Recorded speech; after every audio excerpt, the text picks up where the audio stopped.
अब next topic है हमारा characteristics of business.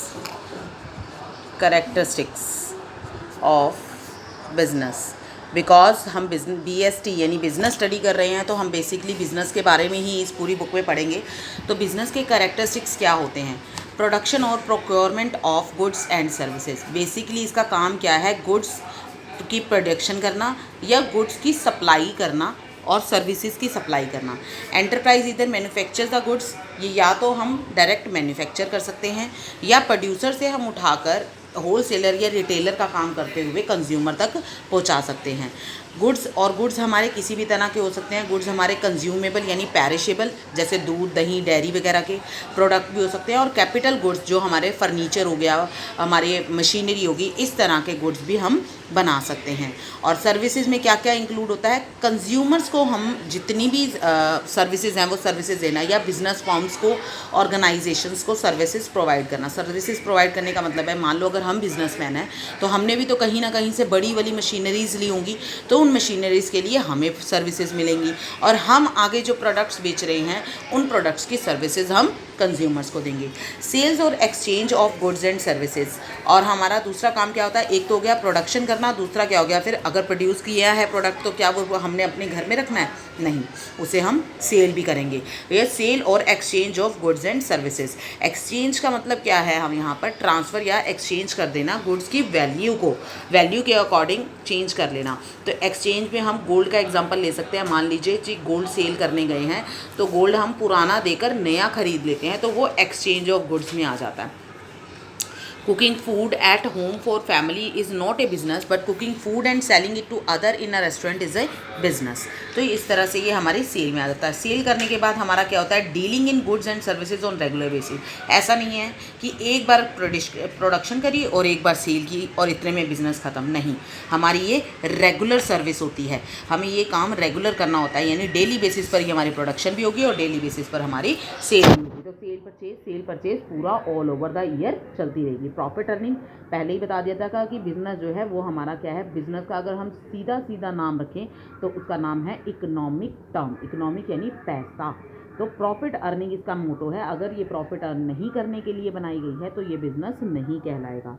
No business can survive for long without profit. अगर हमें प्रॉफिट नहीं हो रहा तो हम ज़्यादा लंबे समय तक सर्वाइव नहीं कर सकते। That is why business make all possible efforts to maximise profit by increasing volume of sale और रिड्यूसिंग कॉस्ट। और अगर प्रॉफिट हमें कमाना है तो प्रॉफिट कमाने के लिए हम हर पॉसिबल एफर्ट करते हैं अपने प्रॉफिट को मैक्सिमाइज करने के लिए और अपनी कॉस्ट को रिड्यूस करने के लिए। Uncertainty of return. Uncertainty of return, अब इसमें ये भी यहाँ पर हमारे रिस्क वाली एलिमेंट आ जाता है। मान लो लैक ऑफ नॉलेज है हमें किसी काम को करने का, लेकिन फिर भी हमने वो बिजनेस स्टार्ट कर लिया है, तो lack of knowledge relating to the amount of money that the business is going to earn a given period. एक गिवन पीरियड में हमारे वो रिस्क बढ़ जाता है, तो वो अनसर्टिनिटी जो है हमारे पास ही रिटर्न होकर आती है, कहीं ना कहीं वो हमें ही इफेक्ट करती है। There is always a possibility of losing being incurred despite the best effort put into the business. अगर बिजनेस में कई बार ऐसा भी हो जाता है कि चाहे हम कितना भी अच्छा एफर्ट कर लें फिर भी हमें लॉस हो जाता है। इसका क्या रीज़न हो सकता है?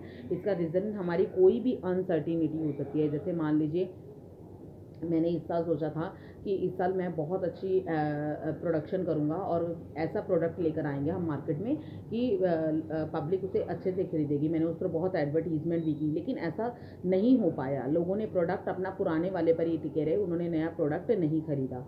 तो मेरा एडवर्टीजमेंट पे बहुत ज़्यादा खर्चा हो गया, लेकिन फिर भी मेरा प्रोडक्ट नहीं बिका, तो वहाँ पर मुझे लॉसेस हो गए। तो कई बार हमें नॉलेज नहीं होती है, दैट्स वाई हमें नुकसान हो जाता है। Element of risk. Element of risk तो हमारा हमेशा बना ही रहेगा, मैंने ऑलरेडी बता दिया है। अनसर्टेनिटी और ये रिस्क दोनों इंटर रिलेटेड हैं। अगर कुछ भी अनसर्टेन होगा तो हमारा रिस्क एलिमेंट बढ़ जाएगा, कुछ भी सर्टेन होगा तो हमारा रिस्क एलिमेंट कम हो जाएगा। Uncertainty associated with an exposure to loss.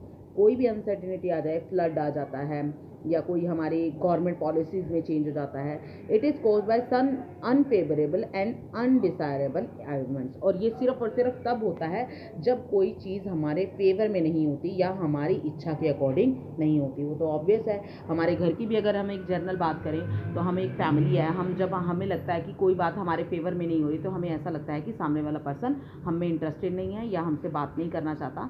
तो सेम है, जब हम मॉनेटरी टर्म की बात करें तो हम हमेशा चाहते हैं कि जितने भी एलिमेंट्स या जितने भी मार्केट में सर्वाइविंग टर्म्स हैं वो हमारे फेवर में हों, लेकिन जब वो हमारे फेवर में नहीं होती हैं तो वो हमें नुकसान देती हैं। तो ये आपका नेक्स्ट सेकंड टॉपिक भी हो गया है बिजनेस एक्टिविटी का। अब हम थर्ड टॉपिक स्टार्ट करेंगे